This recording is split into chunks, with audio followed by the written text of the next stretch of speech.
Long ago, in the bustling village of Umadim, where goats attended meetings they were not invited to and chickens behaved as though they paid taxes, there lived a young man named Nwokeocha. Now, Nwokeocha was famous. Not because he was rich. Not because he was handsome. Not because he was hardworking. No. He was famous because he knew everything. Ask him about farming. He knew. Ask him about fishing. He knew. Ask him how to build a house. He knew. Ask him how to marry 3 wives without quarrels. He knew. Ask him how to become rich. He knew. The problem was simple.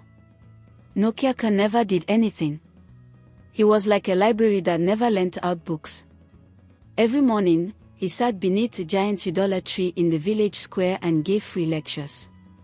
People called him the walking encyclopedia. The children called him Professor without results. The old women called him the pot that makes noise but never cooks soup. Yet Nwokeocha remained proud.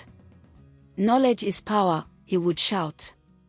And everybody would nod politely while wondering why such powerful knowledge had not bought him a pair of decent sandals. One market day, the village announced a grand competition. The Igwe had discovered a large piece of fertile land beyond the Oji River.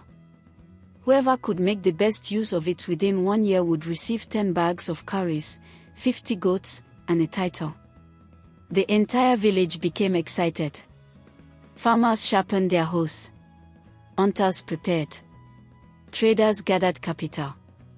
Even lazy men suddenly developed ambition. Only Nwokeocha laughed. These people are funny. Why? Asked his friend Obiora. They are running around walking. Isn't that good? Nwokeocha shook his head. Walking is outdated. Thinking is superior. Obiora scratched his head. Then what will you do? I will use my knowledge. The next morning everyone crossed the river. The farmer Ogwefai planted yams. The widow Mama Ezim planted vegetables. The fisherman Madu dug ponds. The blacksmith built storage sheds. Everybody was sweating. Everybody was working. Meanwhile Nwokeocha carried a notebook. Nothing else. Whenever people walked, he stood nearby giving advice. Your yam spacing is wrong. Your pond depth is inefficient. Your storage orientation reduces airflow. The villagers became irritated. One afternoon Ogwefai dropped his hoe. Nwokeocha. Yes. You have told me 27 things I'm doing wrong. Exactly. How many yams have you planted? Nwokeocha smiled proudly. I am still planning. Months passed. The rainy season arrived. Fields became green. Vegetables flourished. Fish multiplied. Storage houses filled. The entire land transformed. Only one plot remained empty. Nwokeocha's. The grass on his land became so tall that monkeys rented apartments there. One day Obiora visited. My friend. Yes. When will you start? Nwokeocha pointed at dozens of notebooks. I am conducting research. On what? The most efficient farming method. Obiora stared. You've been researching for 6 months. Exactly. Have you planted anything?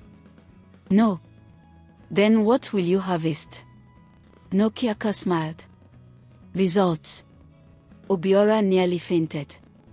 As harvest season approached, a strange traveler arrived in Umadim. His name was Ezekiel. He was a wealthy merchant. His caravan stretched farther than a python after a large meal. People gathered to hear his stories. One evening, Ezekiel asked a question. Who is the wisest person here? Everyone pointed at Nwokeocha. Ezekiel smiled. Excellent. Nwokeocha puffed his chest. Finally. Recognition. The merchant approached him. I hear you know everything. Almost everything. Wonderful. I have studied many subjects. Excellent. The merchant then asked, how much have you earned from this knowledge? Silence. Nwokeocha cleared his throat. Wisdom is not measured in money. The merchant nodded. Fair. Exactly. How many successful farms do you own? Silence. None. Businesses? None. Properties? None. Investments? None. The villagers started laughing. Nwokeocha became uncomfortable. The merchant leaned closer. My son, knowledge is useless if it remains trapped inside your head. The crowd murmured. Ezekiel picked up a cutlass. Then he pointed toward a nearby palm tree. Tell me everything you know about palm trees. Nwokeocha spent 20 minutes explaining. The roots. The leaves. The growth cycle. The harvesting methods. The economic value. The medicinal uses. Everything. The merchant listened patiently. When he finished, Ezekiel handed the cutlass to a small boy. The boy climbed the tree, cut down ripe fruits, and earned money. Then Ezekiel smiled. That boy knows less. The crowd nodded. But today, he earned more. The village erupted in laughter. Even the goats seemed amused. Nwokeocha could not sleep that night. The merchant's words haunted him. Knowledge is useless if trapped inside your head. Knowledge is useless if trapped inside your head. Knowledge is useless if trapped inside your head. The sentence chased him like village women chasing a thief who stole soup ingredients. For the first time in his life, he began to wonder. Maybe something was wrong. The next morning, disaster struck. Heavy rains flooded part of the farmland. Many crops were threatened. The villagers panicked. Nwokeocha immediately began explaining flood control theory. He spoke beautifully. His vocabulary impressed everyone. Unfortunately, the water kept rising.